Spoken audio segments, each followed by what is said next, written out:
berdakwah bukan hanya di masjid, bukan hanya di rumah, bukan hanya di jalan, tapi juga bisa melalui sosial media. Sosial media menurut saya alat yang bisa berbahaya dan bisa pun bermanfaat. Jangan salah guna, karena kita akan dihisab oleh Allah Subhanahu wa taala apa yang kita isi dalam sosial media kita.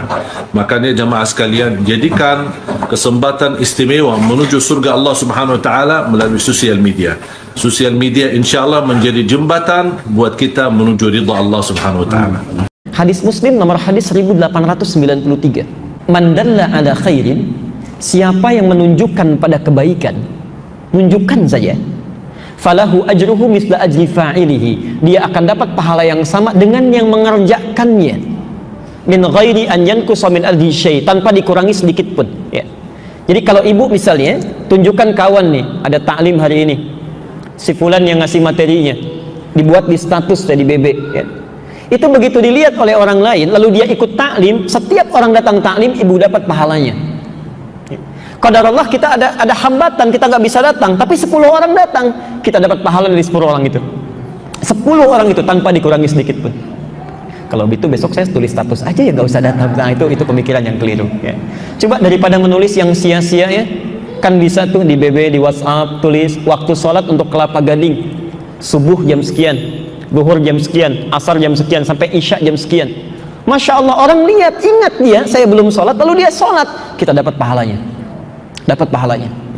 Daripada nulis yang tidak ada tidak berarti, ya, nggak banyak maknanya. Aduh, hari ini panas sekali, emang kenapa gitu ya? Sama panas juga itu. Nah, ini satu, ailah. Nah, kalau ibu saling menolong, saling bantu, itu derajatnya di akhirat akan diangkat oleh Allah. Misalnya ketemu dengan jamaah Malaysia di airport, saya suka video yang dipotong 2 menit, 1 menit yang ketemu di Instagram. Rajin Ustaz buat ya. Kata dia rajin Ustaz buat. Sampai hari ini Ustaz Somad belum pernah memotong video lagi. Siapa yang membuat itu? Adik-adik kita sempat merekam, sempat mengupload, sempat memotong video pendek-pendek. Mereka tak pernah dikenal, namanya tak ada, balehonya tak ada, tapi pahala dia lebih banyak daripada Abdul Somad.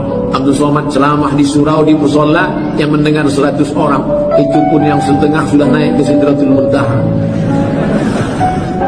Tapi ternyata begitu dimasukkan ke internet, viewer 200.000 orang.